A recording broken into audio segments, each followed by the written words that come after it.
தேவனுக்கு மகிமை உண்டாகட்டும். திராட்சை தோட்டத்தில் அத்தி மரம், ஃபிக் ட்ரீ இன் தி வின்யார்ட் என்கிற தலைப்பிலே நாம் கர்த்தருடைய வார்த்தைகளை கவனிக்க இருக்கிறோம்.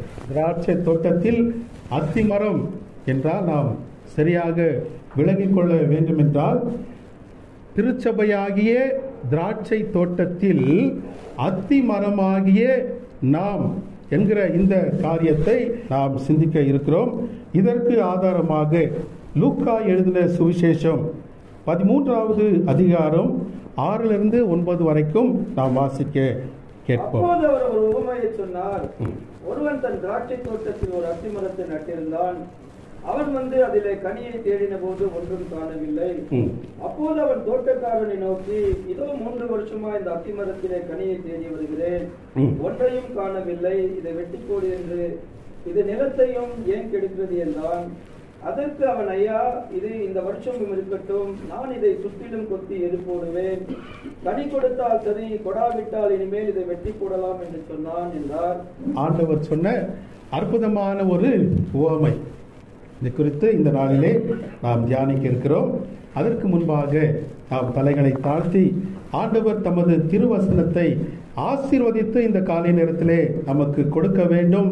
நம்மை ஆண்டவர் எச்சரித்து வழி நடத்த வேண்டும். இதற்காக நாம் கண்களை மூடி ஜெபிப்போம். நற்கனி தேடி வரும் காலங்கள் அல்லவோ, நான் ஒரு கனியற்ற பாழ்மரம் அல்லவோ. நற்கனி தேடி வரும் காலங்கள் அல்லவோ, நான் ஒரு கனியற்ற பாழ்மரம் அல்லவோ. மூக்கனி முகம் காண வெம்பயிர் அல்லவோ, மூர்க்கனி முகம் காண வெம்பயிர் அல்லவோ. முழு நெஞ்சம் விளைவற்ற உபநிலம் அல்லவோ. ஆவியை அருளோ தே சுவாமி, எனக்காய் உயிர் கொடுத்த வானத்தின் அரசே.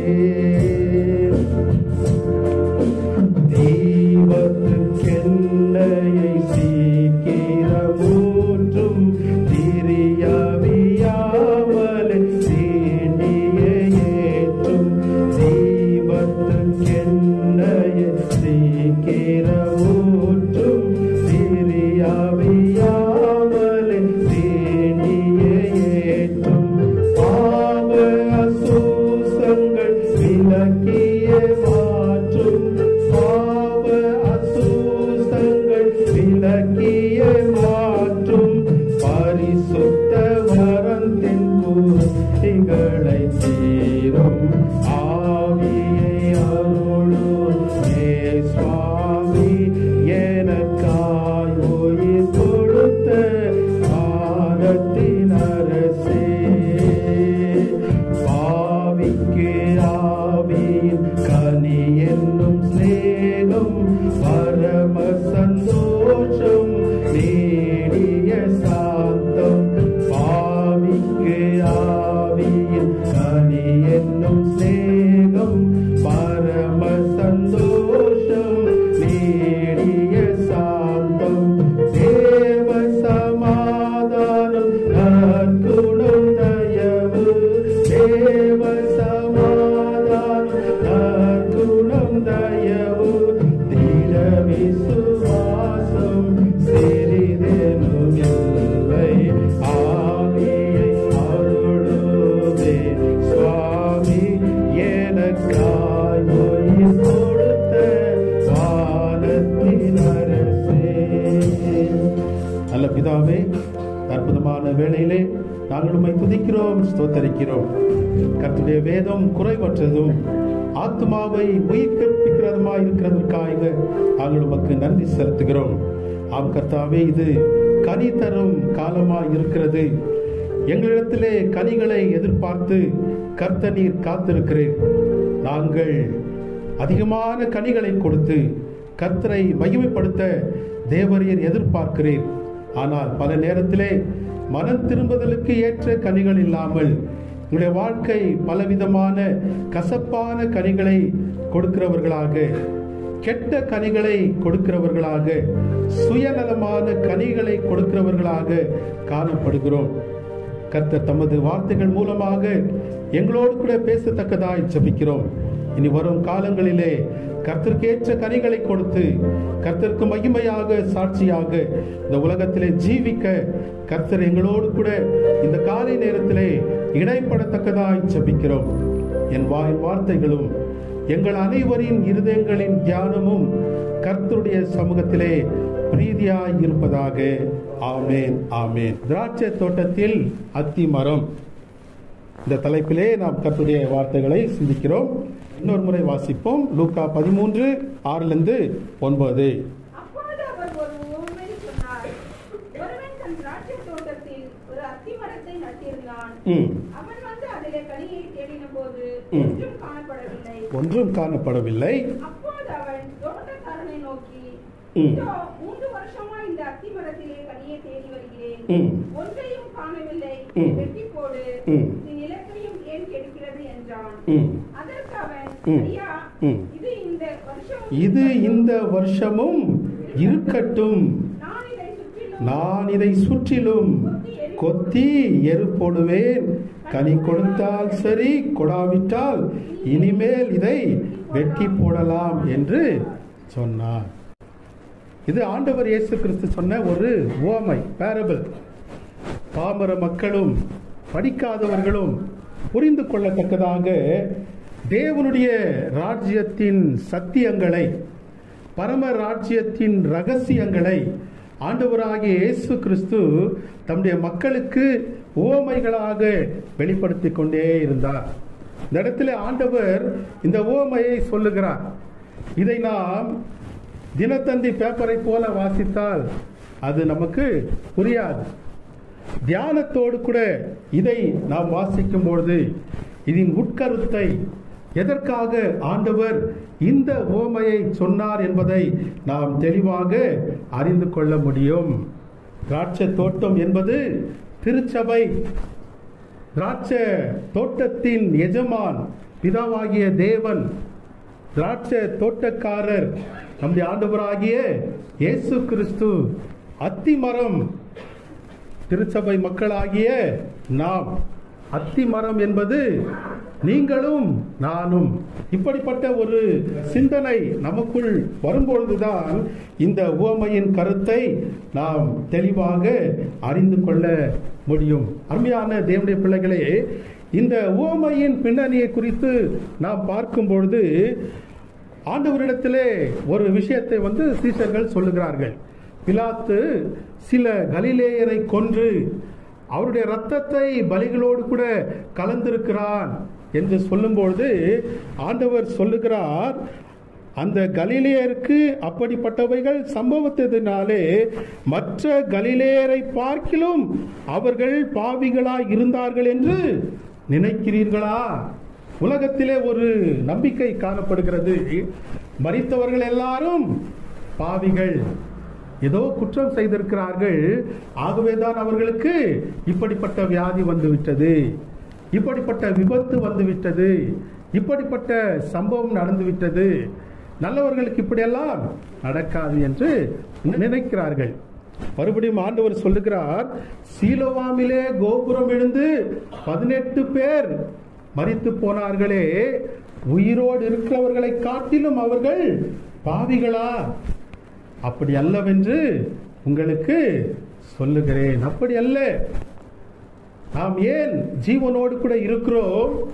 மிகவும் நல்லவர்களாய் இருப்பதற்காக ஜீவனோடு கூட இருக்கிறோமா? நீதிமான்களாய் இருப்பதற்காக ஜீவனோடு கூட இருக்கிறோமா? அது அல்ல காரியம். ஆண்டவர் நம்மிடத்திலே கனிகளை எதிர்பார்த்து இன்னும் ஒரு ஆண்டை நமக்கு கொடுத்திருக்கிறார். தேவன் நம்மிடத்திலே கனிகளை எதிர்பார்க்கிறார். இது அவருடைய பிரதான நோக்கம். நம்மிடத்திலே தேவன் வேறு எதையுமே எதிர்பார்ப்பதில்லை. தேவனுடைய பிரதான சித்தம் நாம் கனி கொடுக்க வேண்டும். யோவான் 15வது அதிகாரம் 6வது வசனத்திலே 16வது வசனத்திலே பார்க்கிறோம், நீங்கள் என்னை தெரிந்து கொள்ளவில்லை, நான் உங்களை தெரிந்து கொண்டேன். ஆண்டவர் என்ன சொல்லுகிறார்? நீங்கள் போய் கனி கொடுக்கும்படிக்கும் உங்கள் கனி நிலைத்திருக்கும்படிக்கும் நான் உங்களை ஏற்படுத்தினேன். அதுதான் தேவனுடைய நோக்கம். நம்மிடத்திலே தேவன் எதிர்பார்ப்பது நாம் கனிகளை கொடுக்க வேண்டும். இந்த இடத்திலே அத்தி மரத்தை குறித்து ஆண்டவர் பேசுகிறார். இந்த அத்தி மரத்தை குறித்து ஆதியாகமத்திலிருந்து வெளிப்படுத்தல் வரைக்கும் ஏராளமான காரியங்கள் வேதத்திலே எழுதப்பட்டிருக்கிறது. ஆதாமும் ஏவாளும் பாவம் செய்தவுடனே என்ன செய்தார்கள்? அத்தி இலைகளை எடுத்து அதை ஆடையாக உடுத்தி கொண்டார்கள், இல்லைங்களா? இஸ்ரவேலருக்கு அத்திப்பழம் பிரதான ஒரு உணவாக காணப்பட்டது. எசேக்கியா ராஜா வியாதிப்பட்ட போது அத்திப்பழ அடைகளை கொண்டு வந்து அந்த காயங்களின் மேல் போட்டார்கள் என்று எழுதப்பட்டிருக்கிறது. அத்திமரம் துளிர் விடாமற் போனாலும் என்று ஆபகுக் பாடினார். புதிய ஏற்பாட்டுக்கு வரும்பொழுது நாத்தான் மேல் அத்திமரத்தின் கீழ் இருக்கிறதை நான் உன்னை கண்டேன் என்று ஆண்டவர் சொன்னார். சகேயு எங்க உட்கார்ந்து கொண்டிருந்தார்? காட்டு அத்தி மரத்தின் மேல் உட்கார்ந்து கொண்டிருந்தார். இப்படி அத்தி மரத்தை குறித்து ஏராளமான காரியங்கள் எழுதப்பட்டிருக்கிறது. ஒரு அத்திமரம், அதிலே கனியை தேடி ஆண்டவர் இயேசு கிறிஸ்து போனார். கனி ஒன்றும் இல்லை, அதை சபித்தார். உடனே அது பட்டு போயிற்று. இன்னொரு உவமை ஆண்டவர் சொல்லுகிறார். இஸ்ரவேல் தேசத்தை அத்தி மரத்தோடு கூட ஒப்பிட்டு ஆண்டவர் பேசுகிறார்.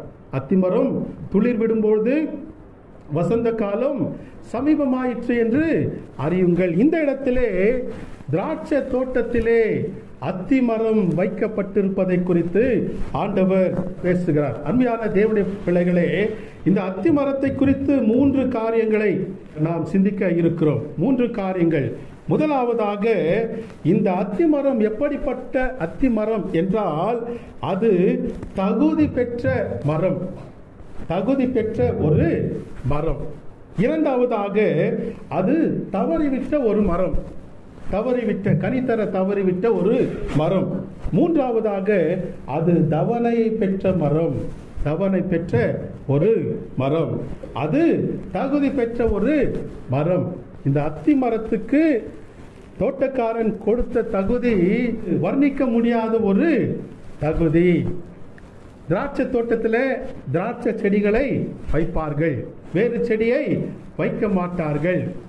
இந்த அத்திமரம் யாரும் தோட்டம் வைத்து வளர்க்க மாட்டார்கள். அத்திமரம் அது காட்டுல, ரோட்டுல, மேட்டுல, சுடுகாட்டுல எங்கேயாவது வளரக்கூடிய ஒரு மரம் இந்த அத்தி மரம். ஆனால் திராட்சை தோட்டம் அப்படி அல்ல. அதை வேலி அடைத்து பாதுகாப்பார்கள், வேலி அடைப்பார்கள். தட்ப வெப்பநிலை சரியாக இருக்க வேண்டும். அதிகமான வெப்பம் இருந்தால் அந்த இடத்திலே திராட்சை தோட்டத்தை பயிரிட முடியாது. அதற்காக என்ன செய்வார்கள்?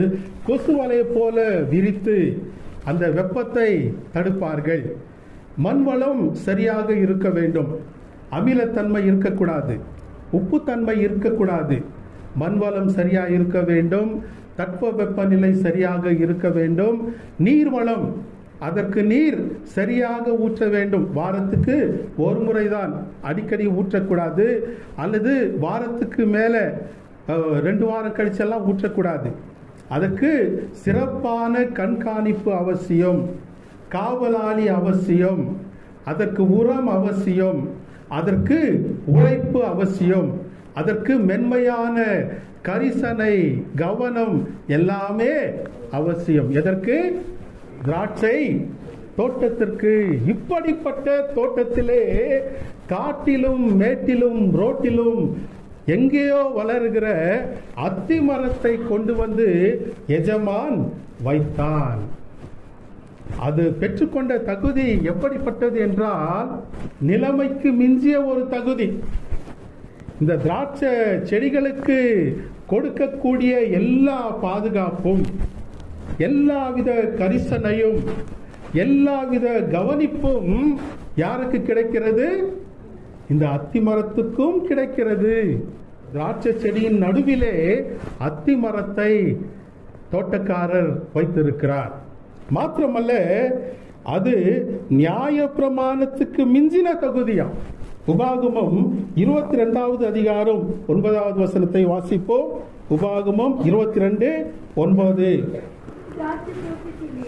நீ திராட்சை தோட்டத்திலே பற்பல விதமான விதையை விதைக்காயாக.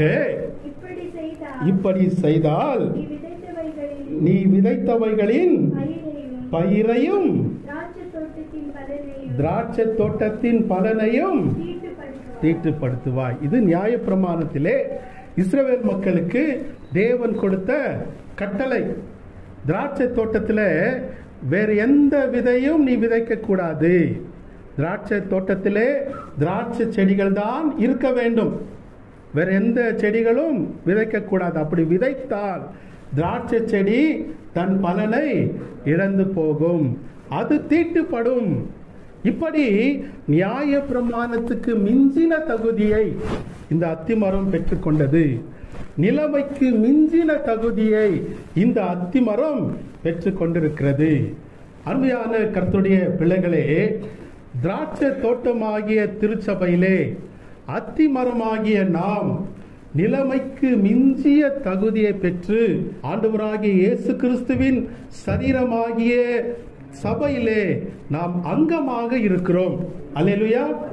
நமக்கு கொடுக்கப்பட்ட தகுதி நிலைமைக்கு மிஞ்சின தகுதி. அல்லேலூயா.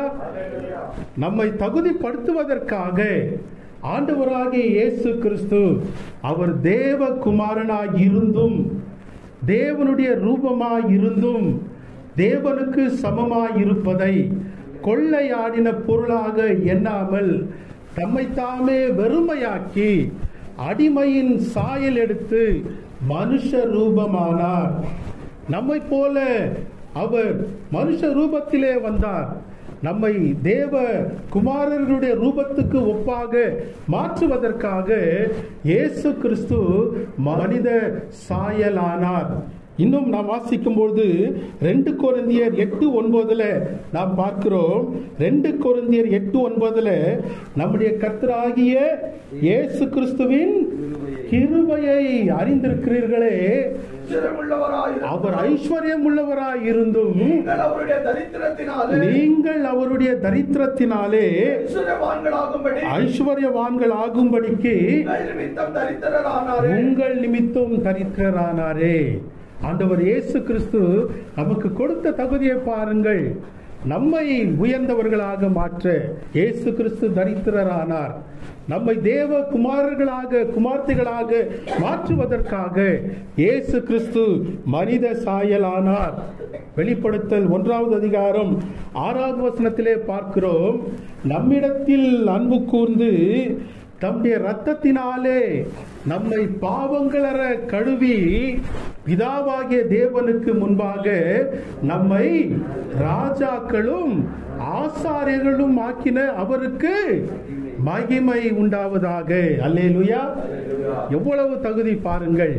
தகுதியற்ற நம்மை, எங்கேயோ இருந்த நம்மை ஆண்டவர் என்ன செய்தார்? நம்மிடத்திலே அன்பு கூர்ந்து தம்முடைய சொந்த இரத்தத்தினாலே நம்முடைய பாவங்களை எல்லாம் கழுவி பிதாவாகிய தேவனுக்கு முன்பாக நம்மை ராஜாக்களும் ஆசாரியர்களும் ஆக்கினார். அல்லேலூயா. 1 பேதுரு 2வது அதிகாரம் 9-10 நாம் பார்க்கிறோம். 2 பேதுரு 9:10 வாசிப்போம். நீங்களோ உங்களை அந்தகாரத்திலிருந்து தம்முடைய ஆச்சரியமான ஒளிக்கு வரவழைத்தவருடைய புண்ணியங்களை அறிவிக்கும்படிக்கு தெரிந்து கொள்ளப்பட்ட சந்ததி, ராஜரீகமான ஆசாரிய கூட்டம், பரிசுத்த ஜாதியும் அவருக்கு சொந்தமான ஜனமாயும் இருக்கிறீர்கள். அல்லேலூயா. எத்தனை தகுதி பாருங்கள். அந்த காலத்திலே இருந்த நம்மை ஆச்சரியமான ஒளிக்கு இயேசு கிறிஸ்து வரவழைத்தார். ராஜரீகமான ஆசாரிய கூட்டம், தெரிந்து கொள்ளப்பட்ட சந்ததி, பரிசுத்த ஜாதி, அவருக்கு சொந்தமான ஜனமாக இவ்வளவு பெரிய தகுதியை நமக்கு கொடுத்திருக்கிறார். மாத்திரமல்ல, எபேசியர் 2வது அதிகாரம் 7வது வசனத்தை வாசிப்போம். எபேசியர் 2:7. கிறிஸ்து இயேசுவுக்குள் நம்மை அவரோடு கூட எழுப்பி உன்னதங்களிலே அவரோடு கூட உட்காரவும் செய்தார். அல்லேலூயா. செய்வாரா செய்தாரா? செய்தார். அநேகருக்கு பரலோகத்துக்கு போவோமோ இல்லையா என்கிற சந்தேகம் இருக்கிறது. பவுல் என்ன சொல்லுகிறார்? கிறிஸ்து இயேசுவுக்குள் நம்மை அவரோட கூட எழுப்பி உன்னதங்களிலே அவரோட கூட. யாரை? நம்மை. இங்கு உட்கார்ந்து இருக்கிற உங்கள் யாவரையும் என்னையும் நம்மை அவரோட கூட எழுப்பி உன்னதங்களிலே அவரோட கூட. எவரோடு கூட? தேவனோடு கூட. அகில உலகத்தை எல்லாம் உருவாக்கின தேவனோடு கூட உட்காரவும் செய்தார். அல்லேலூயா. எவ்வளவு பெரிய தகுதி பாருங்கள். இத்தனை தகுதிகளை ஆண்டவர் நமக்கு வழங்கி திராட்சை தோட்டமாகிய சபையிலே அத்தி மரமாகிய நம்மை சேர்த்திருக்கிறார். நாம் தகுதி பெற்ற மரம். எப்படிப்பட்ட தகுதி? நிலைமைக்கு மிஞ்சிய தகுதி. அல்லேலூயா. நிலைமைக்கு மிஞ்சிய தகுதி மாத்திரமல்ல, நியாய பிரமாணத்துக்கு மிஞ்சிய தகுதி. நியாய பிரமாணத்தில் என்ன வாசித்தோம்? திராட்சை தோட்டத்தில் பற்பல விதையை விதைக்க கூடாது, விதைத்தால் அது பலனை இழக்க செய்யும், அது திராட்சை தோட்டத்தை தீட்டுப்படுத்தும். ஆனால் திராட்சை தோட்டமாகிய சபையிலே அத்திமரமாகிய நம்மை ஆண்டவர் சேர்த்திருக்கிறார். நியாய பிரமாணத்துக்கு மிஞ்சின தகுதி. நியாய பிரமாணம் என்ன சொல்லுகிறது? இஸ்ரவேல் மக்கள் மாத்திரமே தேவனால் தெரிந்து கொள்ளப்பட்ட ஜனம். பூச்சக்கரத்தில் உள்ள எல்லா ஜனங்களிலும் இஸ்ரவேல் மக்களை தேவன் விசேஷமாக தெரிந்து கொண்டார்.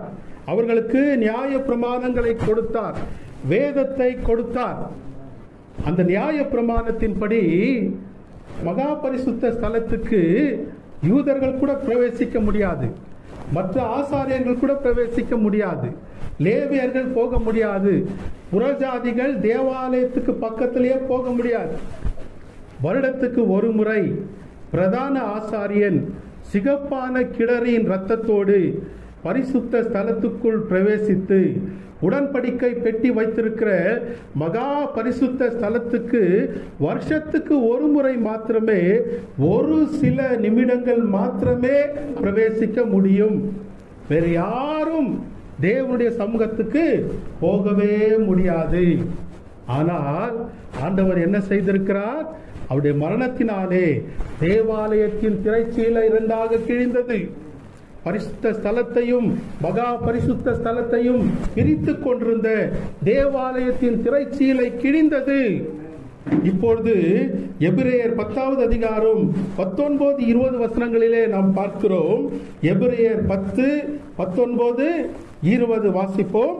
ஆகையால் சகோதரரே, நாம் பரிசுத்த ஸ்தலத்தில் பிரவேசிப்பதற்கு இயேசுவானவர் தமது மாம்சமாகிய திரையின் வழியாக புதிதும் ஜீவனுமான மார்க்கத்தை நமக்கு உண்டு பண்ணினபடியால் அந்த மார்க்கத்தின் வழியாக பிரவேசிப்பதற்கு அவருடைய இரத்தத்தினாலே நமக்கு தைரியம் உண்டாயிருக்கிறது. அல்லேலூயா.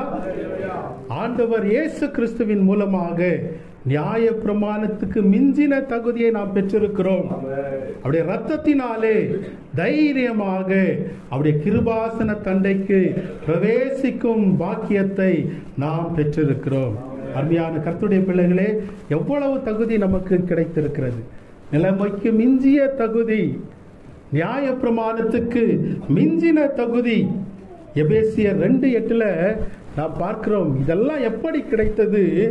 கிருபையினாலே விசுவாசத்தை கொண்டு ரட்சிக்கப்பட்டீர்கள். இது உங்களால் உண்டானதல்ல, இது தேவனுடைய ஈவு. அல்லேலூயா. தகுதி கிருபையினாலே விசுவாசத்தை கொண்டு நாம் ரட்சிக்கப்பட்டிருக்கிறோம். அவருடைய பிள்ளைகளாக மாறி இருக்கிறோம், தகுதி பெற்றிருக்கிறோம். அவருடைய கிருபை அளவிட முடியாதவைகள். அவருடைய கிருபை வழங்குகிறது, விசுவாசம் வாங்குகிறது. அவருடைய கிருபை அளவிட முடியாதது. மற்ற எந்த காரியத்தினாலும் அல்ல, தான தர்மங்களினால் அல்ல, நம்முடைய ஞானத்தினால் அல்ல, நம்முடைய பலத்தினால் அல்ல, நம்முடைய கிரியைகளினாலே நாம் இப்படிப்பட்ட தகுதியை ஒரு காலமும் பெற முடியாது.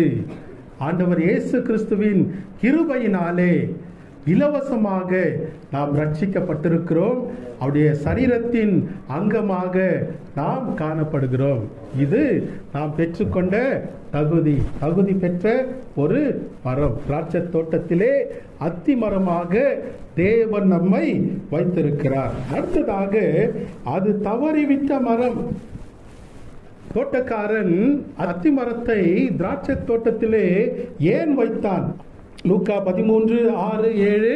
திராட்சை தோட்டத்தில் ஒரு அத்தி மரத்தை நட்டிருந்தான். அவன் வந்து அதிலே கனியை தேடின போது ஒன்றும் காணவில்லை. அப்போது அவன் தோட்டக்காரனை நோக்கி, இதோ 3 வருஷமா இந்த அத்தி மரத்திலே கனியை தேடி வருகிறேன், ஒன்றையும் காணவில்லை. போதுங்க. தோட்டக்காரன், தோட்டத்தின் எஜமான் கனியை தேடுகிறார், ஆனால் கனி இல்லை. அந்த அத்தி மரம் தவறிவிட்ட மரம், கனி கொடுக்க தவறிவிட்டது. அதனுடைய நோக்கத்திலே அது தவறிவிட்டது, கனி கொடுக்கவில்லை. தோட்டத்தின் எஜமானுக்கு கோபம் வருகிறது. கனியை தேடி வருகிறார், ஆனால் அத்தி மரத்திலே கனிகள் காணப்படவில்லை. அருமையான தேவனுடைய பிள்ளைகளே, ஆண்டவர் நம்மை திராட்சை தோட்டமாகிய திருச்சபையிலே ஏன் வைத்திருக்கிறார்? ஒரே ஒரு காரணம். தேவனுக்கு ஒரே ஒரு நோக்கம் உண்டு. நம்மிடத்திலே கனிகள் எதிர்பார்த்துதான் ஆண்டவர் திராட்சை தோட்டமாகிய சபையிலே அத்திமரமாகிய நம்மை வைத்திருக்கிறார். நாம் கனி கொடுத்தால் ஆண்டவர் மகிமைப்படுவார். கனி கொடுக்காவிட்டால் ஆண்டவர் வருத்தப்படுவார். நாம் பிரயோஜனம் உள்ளவர்களாக இருக்க தேவன் எதிர்பார்க்கிறார். கனிகள் கொடுக்க தேவன் எதிர்பார்க்கிறார். கனி இல்லாவிட்டால் நிலத்தை கெடுக்கிறவர்களாக இருப்போம். இது ஏன் கனி கொடுக்கவில்லை? நிலத்தையும் ஏன் கெடுக்கிறது? அருமையான கர்த்தருடைய பிள்ளைகளே, ஒன்று நாம் கனி கொடுப்போம் அல்லது நிலத்தை கெடுப்போம். ஒன்று நாம் பிரயோஜனம் உள்ளவர்களாக இருப்போம் அல்லது பிரச்சனைக்குரியவர்களாக நாம் காணப்படுவோம். நாம் கனிகள் கொடுக்க வேண்டும். கனிகள் கொடுப்பதற்காக தேவன் நம்மிடத்திலே எதிர்பார்த்து காத்திருக்கிறார். ஏசாயா தீர்க்கதரிசன புஸ்தகம் 5வது அதிகாரம் 1-2 வசனங்களை நாம் வாசிப்போம். நேசருக்கு மகா செழிப்பான மேட்டிலே ஒரு திராட்சை தோட்டம் உண்டு. என் நேசருக்கு மகா செழிப்பான மேட்டிலே ஒரு திராட்சை தோட்டம் உண்டு. அவர் அதை வேலி அடைத்து அதிலுள்ள கற்களை எல்லாம் பொறுக்கி அது நற்குல திராட்சை செடிகளை நட்டு அதன் நடுவிலே ஒரு கோபுரத்தையும் கட்டி அதிலே ஆலையை உண்டு பண்ணி நல்ல திராட்சை பழங்களை தரும் என்று காத்திருந்தார். அது நல்ல திராட்சை பழங்களை தரும் என்று காத்திருந்தார். அதுவோ கசப்பான பழங்களை தந்தது. இஸ்ரவேல் மக்களை குறித்து இந்த இடத்துல தீர்க்கதரிசி எழுதுகிறார். இஸ்ரவேல் மக்களை ஆண்டவர் தெரிந்து கொண்டு அவர்களை வேலி அடைத்து பாதுகாத்து நற்குல திராட்சை செடியாக அவர்களை நாட்டினார். அவர்களோ நல்ல திராட்சை பழங்களை கொடுக்கவில்லை, கசப்பான கனிகளை கொடுத்தார்கள். அவர்களும் தவறிவிட்டார்கள். அதற்கு பிறகுதான் அந்த தோட்டத்திலே அத்திமரமாகிய நம்மை தேவன் வைத்து கனிகளை எதிர்பார்த்து காத்து கொண்டிருக்கிறார். இஸ்ரவேல் மக்கள் கசப்பான கனிகளை கொடுத்தார்கள்.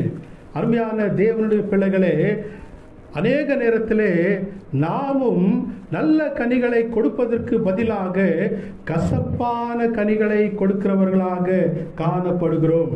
கசப்பான கனி என்றால் மன்னிக்க முடியாத ஒரு தன்மை, பகை உணர்வோடு கூட இருக்கக்கூடிய ஒரு தன்மை, பழி உணர்வோடு கூட காணப்படக்கூடிய ஒரு தன்மை, கசப்பு உள்ளத்தை ஆட்கொண்டிருக்கிறது. உள்ளத்தை நிறைத்திருக்கிறது. எபிரேயர் 12வது அதிகாரம் 15வது வசனத்தை வாசிப்போம். எபிரேயர் 12:15.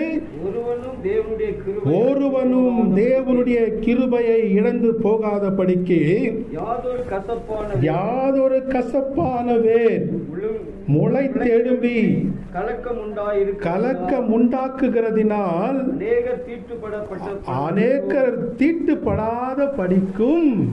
ஆண்டவர் இந்த இடத்துல என்ன சொல்லுகிறார்? தேவனுடைய கிருபையை இழந்து போகாதபடிக்கு உங்களுக்குள்ளே யாதொரு கசப்பான வேர் கூட முளைக்க கூடாது. வேர் என்றால் எண்ணம். அந்த வேர் முளைத்து மரமாகி இலைகளெல்லாம் தோன்றுவது போல இந்த கசப்பான வேர் என்பது கசப்பான சிந்தனை, அது கூட முளைக்க கூடாது. அது உங்களுக்குள் முளைத்தால் தேவனுடைய கிருபையை இழந்து போவீர்கள், தகுதியை இழந்து போவீர்கள் என்று கர்த்தர் பேசுகிறார். அருமையான தேவனுடைய பிள்ளைகளே, கசப்பான சிந்தனை நமக்கு இருக்கக்கூடாது. கிறிஸ்து இயேசுவில் உள்ள சிந்தையே உங்களுக்குள்ளும் இருக்க கடவது. பிலிப்பியர் 2:5. கிறிஸ்து இயேசுவில் உள்ள சிந்தையே உங்களுக்குள்ளும் இருக்க கடவது. பிலிப்பியர் 4:8 பார்க்கிறோம்.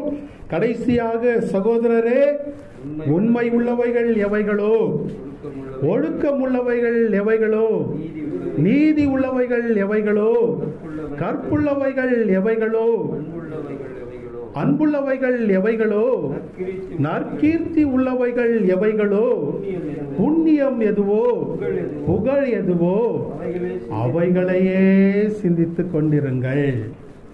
தேவனுடைய கட்டளை. நாம் எதை சிந்திக்க வேண்டும்? கசப்பான உணர்வோடு கூட எதிரிகளை சிந்தித்துக் கொண்டிருக்க கூடாது. கசப்பான உணர்வோடு கூட எதிரிகளை குறித்தே சிந்தித்துக் கொண்டிருந்தால் நாளடைவில் எதிரிகளைப் போலவே மாறிவிடுவோமா?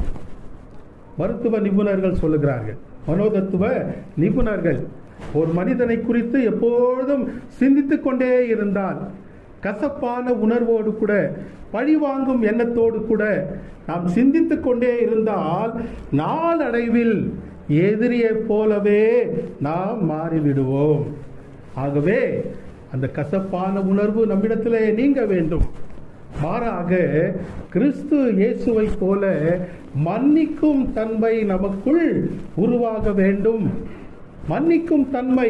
கொலோசியர் 3வது அதிகாரம் 12 முதல் 15 வரைக்கும் வாசிப்போம். கொலோசியர் 3:12 முதல் 15 வரைக்கும். ஆகையால் நீங்கள் தேவனால் தெரிந்து கொள்ளப்பட்ட பரிசுத்தரும் உருக்கமான இரக்கத்தையும் தயவையும் மனத்தாழ்மையும் சாந்தத்தையும் நீடிய பொறுமையும் தரித்துக் நீங்கள் தெரிந்து கொள்ளப்பட்ட சந்ததியா இருக்கிறபடினாலே நீடிய பொறுமை, தயவு, சாந்தம் இவைகளெல்லாம் தரித்துக் கொள்ளுங்கள். தொடர்ந்து ஒருவரை ஒருவர் தாங்கி ஒருவர் பேரில் ஒருவருக்கு குறைபாடு உண்டு என்றால் கிறிஸ்து உங்களுக்கு மன்னித்தது போல ஒருவருக்கொருவர் மன்னியுங்கள். கனிதரும் வாழ்க்கை. இயேசு கிறிஸ்து எப்படி மன்னித்தாரோ அது போல ஒருவர் பேரில் ஒருவருக்கு குறை உண்டு என்றால் கிறிஸ்து உங்களுக்கு மன்னித்தது போல நீங்களும் ஒருவரை ஒருவர் மன்னியுங்கள். கிறிஸ்து எப்படி மன்னித்தார்? கிறிஸ்து யாரை மன்னித்தார்? எல்லாரையும் மன்னித்தார். சிலுவையிலே பிதாவே இவர்களை மன்னியும். யாராவது கேட்டார்களா? என்னை மன்னியும் என்று யாராவது கேட்டார்களா? கேட்க விரும்பாதவர்களையும் மன்னித்தார், கேட்க தெரியாதவர்களையும் மன்னித்தார், எல்லாரையும் மன்னித்தார். கோடிக்கணக்கான ஜனங்களை கர்த்தர் மன்னித்தார்.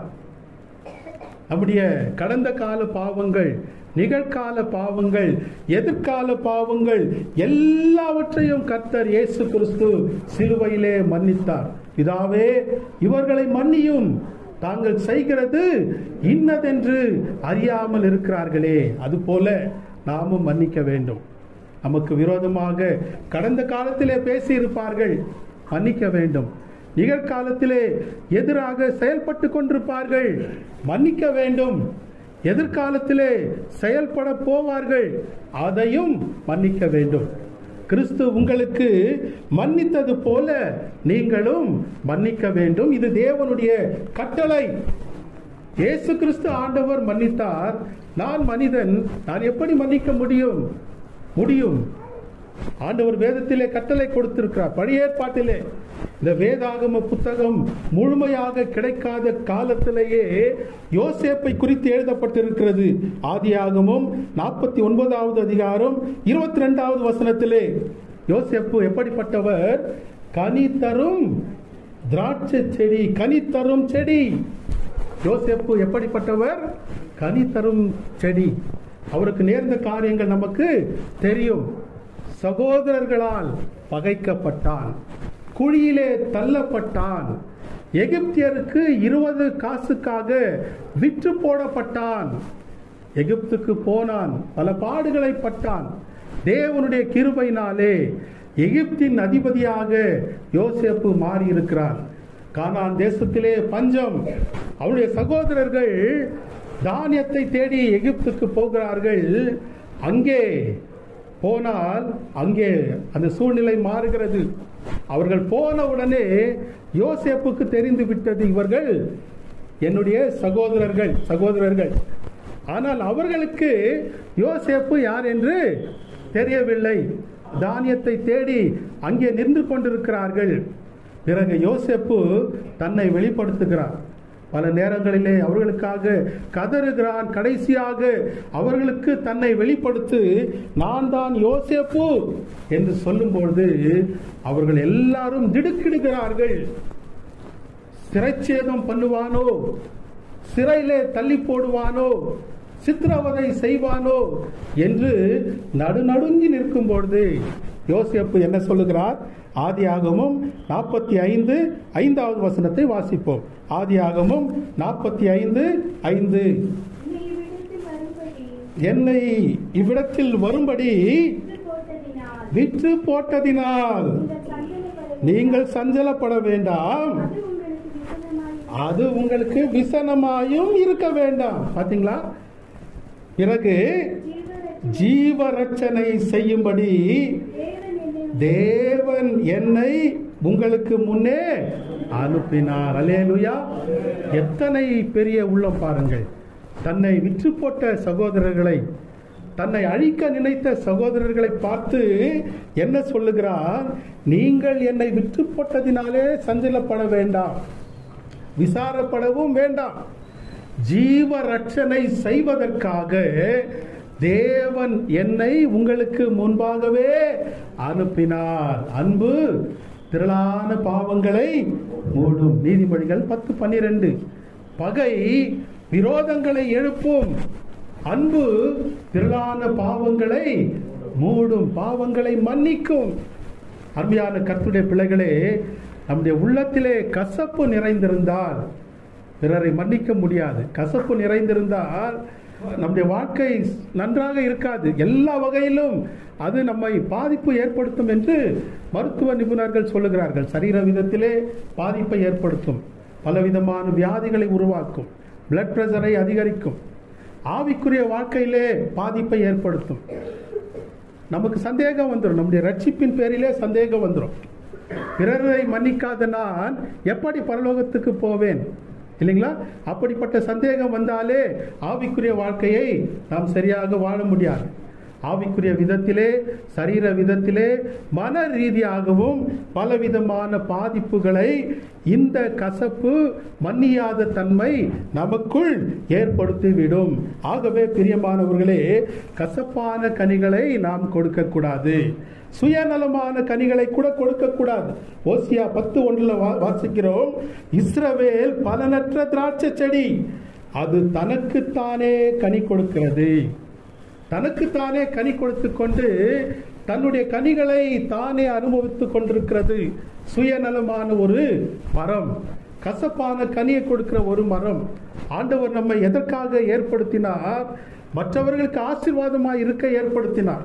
ஆபிரகாமை அழைத்து அவனை ஆசீர்வதித்து, உனக்குள் மற்ற ஜாதிகள் ஆசீர்வதிக்கப்படும் என்று சொன்னார். அதுபோல பிரியமானவர்களே, நாம் மற்றவர்களுக்கு ஆசீர்வாதமானவர்களாக இருக்க தேவன் நம்மிடத்திலே கனியை எதிர்பார்க்கிறார். சுயநலமான கனியை கொடுக்க கூடாது, கசப்பான கனியை கொடுக்க கூடாது. மத்தேயு 7:17 பார்க்கிறோம், நல்ல மரம் எல்லாம் நல்ல கனிகளை கொடுக்கும், கெட்ட மரமோ கெட்ட கனிகளை தான் கொடுக்கும். நல்ல மரம் என்ன செய்யும்? நல்ல கனிகளை கொடுக்கும். கெட்ட மரம் கெட்ட கனிகளை தான் கொடுக்கும். 2 டம்ளர்ல, ஒரு டம்ளர்ல பால், இன்னொரு டம்ளர்ல விஷம். அதை குலுக்கினால் என்ன வரும்? பால் இருக்கிற டம்ளர்ல பால் தான் கீழே சிந்தும். விஷம் இருக்கிற டம்ளர்ல குலுக்கினால் விஷத்தை தான் சிந்தும். அதுபோலதான் நம்முடைய உள்ளத்திலே கசப்பு நிறைந்திருந்தால் கசப்பு தான் நம்முடைய வாழ்க்கையிலிருந்து சிந்தும். தூஷணத்தினால் நிறைந்திருந்தால் தூஷணம் சிந்தும். பொறாமை நிறைந்திருந்தால் பொறாமை தான் சிந்தும். அன்பு நிறைந்திருந்தால் அன்புதான் சிந்தும். கனியினாலே அந்த மரத்தை அறிவீர்கள். நல்ல கனி கொடாத மரமெல்லாம் வெட்டுண்டு அக்கினியிலே போடப்படும். மரம் திரும்புதலுக்கு ஏற்ற கனிகளை கொடுங்கள். 3வதாக தவனை பெற்ற மரம். திராட்சை தோட்டத்தின் எஜமான் என்ன சொல்லுகிறார்? 3 வருஷமாய் கனியை தேடினேன், கனி ஒன்றும் இல்லை. இது ஏன் நிலத்தை கெடுக்கிறது? எட்டி போடு. தோட்டக்காரன் அந்த அத்தி மரத்துக்காக வேண்டுதல் செய்கிறான். இந்த வருஷமும் இருக்கட்டும், அதை கொத்தி எரு போடுவேன், கனி கொடுத்தால் சரி, கொடாவிட்டால் இதை வெட்டி போடலாம் என்றான் என்று முடிவடைகிறது. அருமையான கர்த்தருடைய பிள்ளைகளே, பிதாவாகிய தேவன் என்ன சொல்லுகிறார்? அந்த மரத்துக்கு தண்டனை கொடு, அது கனி கொடுக்கவில்லை. தோட்டக்காரன் என்ன சொல்லுகிறார்? நம்மை உண்டாக்கினவர், உருவாக்கினவர், சுவாசத்தை கொடுத்தவர், ரத்தத்தை சிந்தினவர் பரிந்து பேசுகிறார். ஐயா, இந்த வருஷமும் இருக்கட்டும், இதை கொத்தி நான் எரு போடுவேன் என்று தவனை கொடுக்கிறார். தவனையை பெற்ற ஒரு மரம். அருமையான தேவனுடைய பிள்ளைகளே, ஆண்டவர் நம்மிடத்திலே கனியை தேடுகிறார். கனி கொடுப்பது நம்முடைய கடமை. திருச்சபையிலே 2 கூட்ட மக்கள் இருக்கிறார்களாம். ஒரு கூட்டம் கனி கொடுக்காமல் கர்த்தரை காக்க வைக்கிற கூட்டம். இன்னொரு கூட்டம் கனி கொடுத்து கர்த்தருடைய வருகைக்காக காத்திருக்கிற கூட்டம். அல்லேலூயா. கனி கொடாமல் கர்த்தரை காக்க வைக்கிற கூட்டம், கனி கொடுத்து கர்த்தருடைய வருகைக்காக காத்திருக்கிற கூட்டம். அல்லேலூயா. நாம் எந்த கூட்டம் என்பதை இந்த நேரத்திலே நாம் தீர்மானிப்போம். இந்த உவமையின் முடிவுரை எழுதப்படவில்லை. அந்த அத்திமரம் கனி கொடுத்ததா கொடுக்கவில்லையா என்று ஆண்டவர் சொல்லவில்லை. வேறொரு டாபிக்கு அவர் போய்விடுவார். ஏன் முடிவுரை எழுதப்படவில்லை? முடிவுரையை நீங்களும் நானும் தான் எழுத வேண்டும். அத்திமரமாகிய நாம் தான் கனி கொடுத்தோமா கொடுக்கவில்லையா என்பதை முடிவுரை நிறைவு செய்ய வேண்டும். அருமையான தேவனுடைய பிள்ளைகளே, அந்த மரம் எப்படிப்பட்ட மரம்? முதலாவதாக தகுதி பெற்ற மரம். தகுதியே இல்லை, அது தகுதி பெற்றுக்கொண்டு சபைக்கு வந்தது. இரண்டாவதாக அது தவறிவிட்ட மரம். மனம் திரும்புதலுக்கு ஏற்ற கனிகளை கொடுக்கவில்லை. அதை அழித்து போட பிதாவாகிய தேவன் சொல்லுகிறார். குமாரனாகிய இயேசு கிறிஸ்து அதற்கு இன்னும் தவனை கொடுத்திருக்கிறார். தவனை பெற்ற மரம். ஆகவே இப்படி திருச்சபையிலே அத்திமரம் ஆகிய நாம் கனி கொடுக்கும்படி தேவன் எதிர்பார்த்து கொண்டிருக்கிறபடியினாலே நாம் தேவன் விரும்பும் கனிகளை கொடுத்து நாம் ஜீவிப்போம். கர்த்தர் இந்த வார்த்தைகளை ஆசீர்வதிப்பாராக. ஆமென்.